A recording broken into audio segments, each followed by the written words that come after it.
Bonjour à tous, aujourd'hui je vous retrouve pour une vidéo où j'avais envie de vous parler de ma relation avec Jean-Baptiste Grenouille dans le parfum. Je vous avais dit dans ma vidéo bilan de 2018, il me semble, que j'avais eu une relation un petit peu particulière avec le parfum et j'ai envie de vous en parler. Du coup je vais vous parler un petit peu de qu'est-ce que je pense du parfum de Patrick Süskind, même si vous avez eu mon avis assez beaucoup résumé sur ma lecture du parfum, mais je vais vous expliquer un petit peu tout l'enchaînement en fait qui s'est fait pendant la lecture.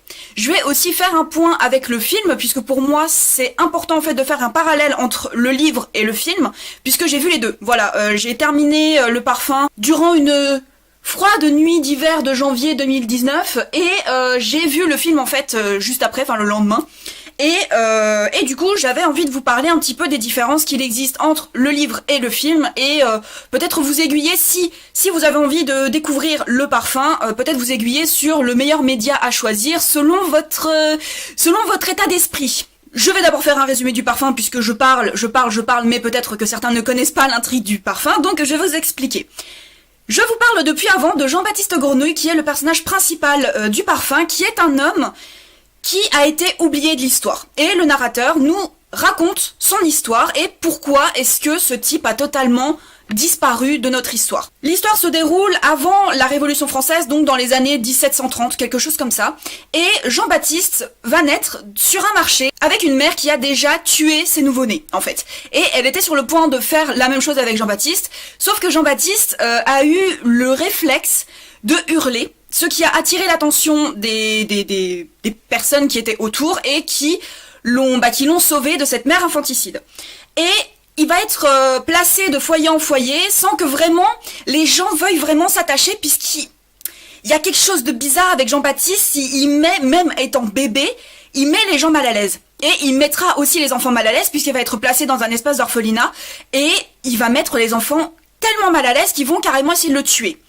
La particularité de Jean-Baptiste Grenouille, c'est qu'il a un nez exceptionnel, c'est-à-dire qu'il est capable de tout sentir. Mais quand je dis tout, c'est qu'il est même capable de sentir l'odeur du verre, ce qui n'est pas naturel, ce qui n'est pas normal. Il peut sentir n'importe quelle odeur, l'odeur des émotions, l'odeur de chaque personne. Chaque personne pour lui a une odeur bien particulière. Et Jean-Baptiste va grandir avec cette obsession de vouloir recueillir toutes les odeurs du monde et de les garder en fait dans son temple intérieur, il me semble que c'est le terme, et il veut répertorier toutes les odeurs qui existent. On va suivre Jean-Baptiste dans son obsession de découvrir toutes les odeurs du monde, mais également de créer le parfum parfait. Ce livre, je l'ai commencé en novembre 2018 et je l'ai terminé, comme je vous le disais, en janvier.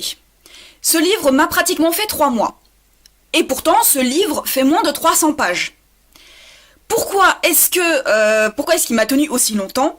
Parce que je n'étais absolument pas dans l'humeur de lire le parfum. Il faut savoir que le parfum, il y a énormément de descriptions et surtout énormément de descriptions d'odeurs, puisque c'est l'intérêt du livre, c'est de suivre la particularité de Jean-Baptiste qui est capable de sentir 1001 odeurs.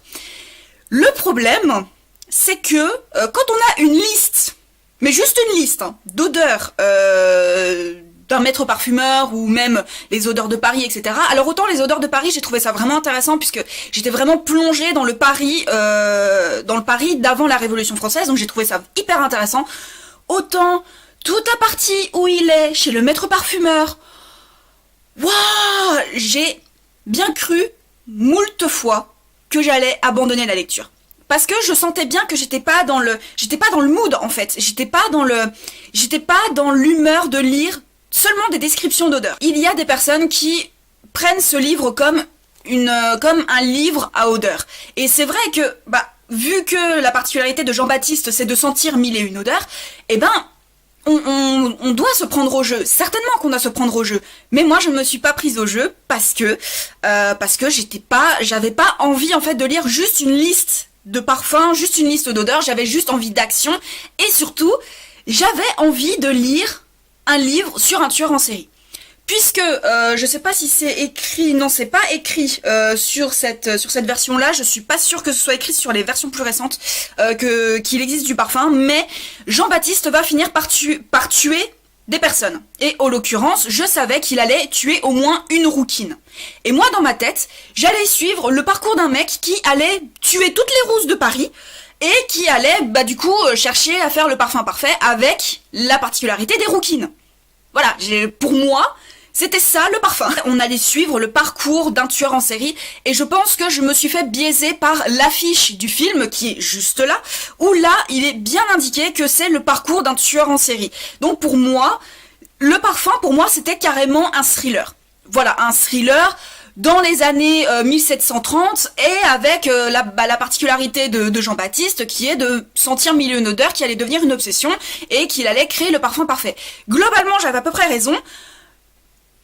Mais le côté tueur en série, je vais essayer de vous... Alors, je vais peut-être pas forcément retrouver le passage exact, ça doit être pendant la 3e partie. Voilà, donc, vous avez sur 280 pages, 180 pages, on suit Grenouille dans son apprentissage, dans un passage aussi que j'ai beaucoup aimé du livre, qui a été raccourci dans le film, mais que j'avais beaucoup aimé dans le livre, où on va suivre Jean-Baptiste Grenouille dans ses pérégrinations, je dirais, dans son apprentissage, dans ses balades qu'il va faire pour aller jusqu'à Grasse, puisque par la suite il va aller à Grasse, je vais pas en dire plus à ce niveau-là.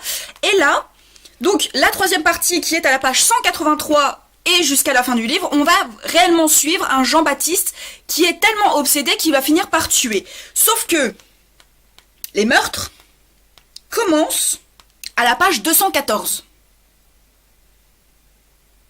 Il avait déjà tué une gamine au début du livre, dans les 150 premières pages à peu près. Il avait déjà tué une fille, donc moi j'étais ravie, ravie dans le sens où j'avais envie de suivre un tueur en série, hein, pas ravie qu'il ait tué quelqu'un. J'étais ravie parce que je me disais, ah ça y est, il va commencer à vouloir tuer toutes les rousses de Paris. Et c'est juste arrivé à la page 214 où il continue, où il recommence ses meurtres, où il va vraiment tuer. Et moi j'étais très frustrée puisque entre la page, je sais même pas si c'est pas avant la page 100 où il tue la rouquine de Paris. Donc il y a 200 pages presque où il ne fait que... C'est très intéressant quand on est dans l'humeur justement de lire le parfum à ce moment-là. Il ne fait que apprendre à distiller des odeurs. Il va faire quelque chose. J'ai pas envie de vous spoiler ce point, même si dans le film c'est traité, mais très très raccourci. Et il arrive à Grasse, et c'est là où il va commencer à tuer des personnes. Et moi, j'avais juste envie de lire la partie tuerie en fait. À ce moment-là, j'avais juste envie de ça, j'avais juste envie d'action, j'avais pas envie d'avoir toute une liste d'odeurs, ce que j'ai eu pendant 200 pages. Heureusement, mon chéri qui est un grand fan du parfum, le film, pour le coup, puisqu'il n'a pas lu le livre, me disait mais non, mais il faut que tu tiennes, il faut que tu continues. Ce livre, tu vas l'aimer, c'est sûr que tu vas l'aimer, mais il faut juste que tu tiennes un petit peu. C'est peut-être un peu long au début, mais t'inquiète, tu vas aimer, c'est sûr que tu vas aimer. Il me connaît bien, donc il savait que j'allais finir par aimer, puis finalement il a eu raison, puisque j'ai beaucoup aimé globalement le parfum. Mais ce qui m'a aussi tenu, ce qui m'a aussi intrigué, ce qui m'a tenu en haleine, c'est le personnage principal de Jean-Baptiste Grenouille. Ce mec est abominable. Je n'ai pas d'autre terme, il est abominable, mais en même temps, il est tellement intriguant, il est tellement bizarre, c'était une source de curiosité. À chaque fois que je terminais un chapitre, je me disais, ouais, bon, allez, je fais encore un dernier chapitre, et après, je vais peut-être arrêter parce que, voilà. Et en fait, Jean-Baptiste faisait un truc où ça me donne envie de continuer. Ça me donnait envie de le suivre. En fait, je suivais Jean-Baptiste parce qu'il était tellement bizarre, tellement malfaisant, mais en même temps tellement intriguant, que je me suis prise au jeu du parfum, et même si j'ai passé toutes les épreuves, entre guillemets, j'ai passé tous les moments où il y avait des listes, où il y avait juste des descriptions d'odeurs qui ne m'intéressaient pas forcément, pour arriver à une des parties que j'ai trouvées les plus intéressantes qui arrive au milieu du bouquin, où, je vais quand même vous indiquer quelque chose. Jean-Baptiste quitte Paris pour aller vers Grasse, mais il va partir ailleurs pendant un certain temps. Et j'ai trouvé cette partie vraiment intéressante, et tout le moment où il retrouve la civilisation, j'ai trouvé ça hyper intéressant. Tout le côté où il essaye de s'intégrer à la société. J'ai pas envie de vous en parler parce que si vous avez envie de lire Le Parfum, j'ai pas envie de vous donner trop de détails, mais il fait quelque chose qui... Vraiment, j'ai été happée par son comportement, j'ai été happée par le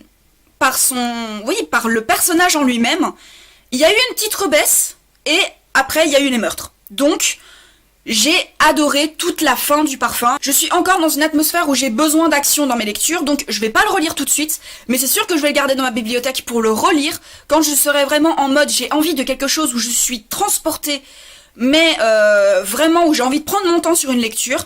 Là, je ressortirai le Parfum, et certainement qu'il va y avoir beaucoup plus de marque-pages qu'au début, parce que, en fait, le personnage de Jean-Baptiste Grenouille, c'est clairement le point fort de ce roman. Effectivement, il y a des listes. Effectivement, il y a des moments de longueur. Vraiment, enfin, même moi je le dis, j'ai aimé le Parfum, mais il y a des moments de longueur. Mais comme dit, j'ai failli abandonner 100 fois. Et j'ai repris ce livre 101 fois. La 101e fois a été la bonne, puisque j'ai lu, je crois, j'ai lu une 80-100 pages en une soirée parce que j'étais tellement happée par l'histoire. Voilà, je n'ai pas pu m'arrêter, et c'est là où j'ai été touchée par le style de l'auteur, c'est là où j'ai été happée par l'histoire en elle-même, et aussi par Jean-Baptiste Grenouille, mais lui, il m'avait déjà capturé dans ses filets depuis la page 1. Ce qui est fort dans le personnage de Grenouille, c'est que il n'est pas décrit comme un personnage qu'il faut suivre. C'est clairement pas ça, parce que le narrateur est un narrateur externe qui a quand même accès aux émotions et aux pensées de Grenouille. On n'est pas dans sa tête, clairement, mais le narrateur a une telle manière de montrer le personnage de Grenouille qu'il le montre comme un personnage fascinant, mais un personnage bien plus malsain qu'il n'est fascinant.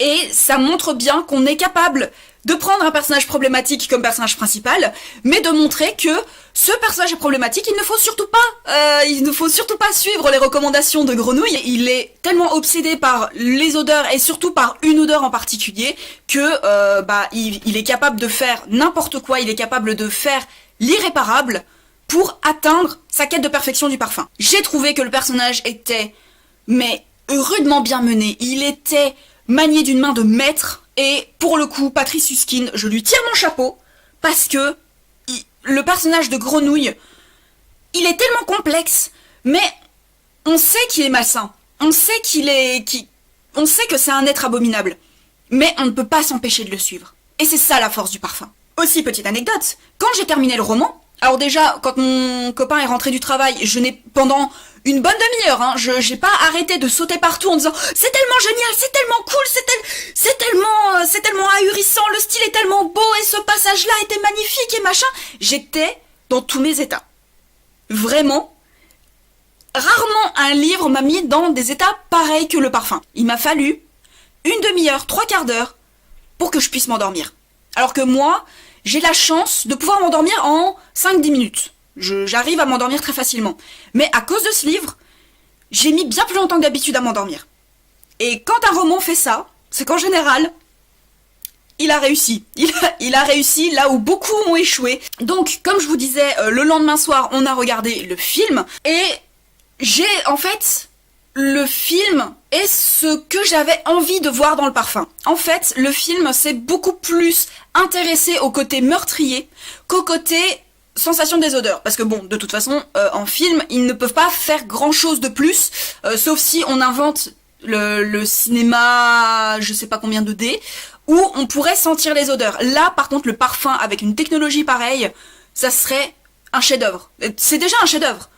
Mais ça serait encore plus, ce serait un chef-d'œuvre d'un chef-d'œuvre. Ils ont raccourci énormément de scènes, notamment la scène que je n'ai pas envie de vous spoiler dans le livre. J'ai trouvé que c'était une partie hyper intéressante dans le développement du personnage de Grenouille, et j'ai pas envie de vous spoiler. Ce passage-là, j'ai pas envie de vous spoiler, il est vraiment très raccourci dans le film, que j'ai trouvé un peu dommage, mais en même temps c'est compréhensible parce que la narration faisant, on peut pas avoir la même narration dans le livre que dans le film, et ils ont quand même bien retranscrit l'histoire de Jean-Baptiste Grenouille avec ce qu'ils pouvaient faire en tant que film. Et globalement, ce film est génial. La simple critique que je donnerais, ce serait le personnage de Grenouille, je le voyais bien plus moche que ça.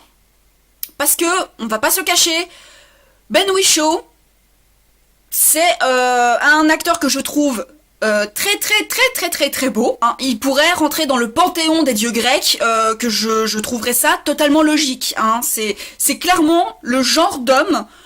C'est clairement le genre d'homme que j'aime beaucoup voir à la télé. Et ben, Grenouille, moi je le voyais pas comme ça, je le voyais beaucoup plus ravagé par les années, je le voyais beaucoup plus ravagé par tout ce qu'il avait vécu aussi au niveau des maladies. Moi en fait, je le voyais très bien porter son nom, Grenouille.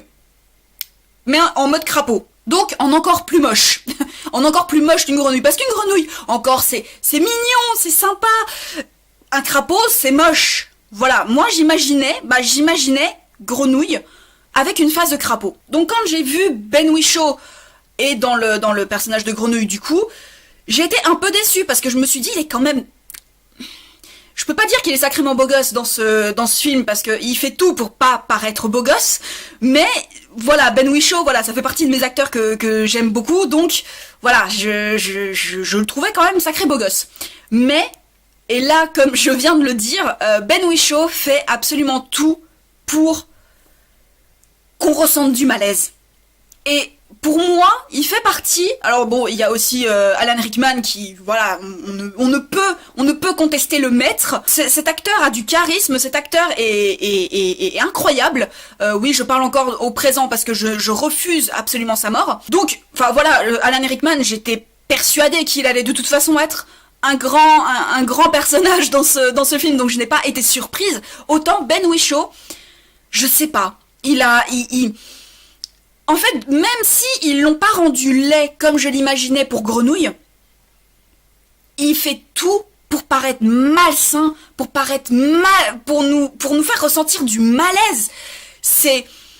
Je trouve que c'est un rôle qu'il a su manier à la perfection. Je sais pas, il m'a rendu ultra mal à l'aise, lui qui est un acteur que je trouve éperdument beau. Même si j'imaginais Grenouille bien plus moche que ça, et Ben Whishaw a réussi à me faire dire que je ne voyais personne d'autre dans le rôle de Grenouille. Que ce soit le film ou le livre, Jean-Baptiste Grenouille est un personnage qui porte l'œuvre et qui a su être manié dans les deux cas, dans les deux médias, comme un personnage magistralement malsain, magistralement morbide, magistralement intéressant. Si vous avez envie de suivre l'histoire d'un meurtrier, je vous conseille de voir plutôt le film, où vous aurez, voilà, globalement l'histoire de Grenouille. Si vous avez envie de bien plus que ça, du développement du personnage de Grenouille, qui est bien plus complexe qu'un simple meurtrier, qui est bien plus complexe qu'un personnage cinglé, je vous recommande Le Parfum. Voilà, de lire le roman si vous avez envie de prendre votre temps. Si vous avez juste envie de voir le côté meurtre, allez plutôt sur le film qui est quand même une très bonne adaptation. Donc, que ce soit le livre ou le film, je vous recommande de découvrir Le Parfum parce que ce sont des œuvres exceptionnelles. Ce sont des œuvres où vous pouvez pas en sortir indemne. Cette vidéo est maintenant terminée et j'espère qu'elle vous aura plu. Si vous avez lu ou vu Le Parfum, n'hésitez pas à me mettre votre avis en commentaire. Je vous souhaite une très bonne journée et de très belles aventures au pays des pages.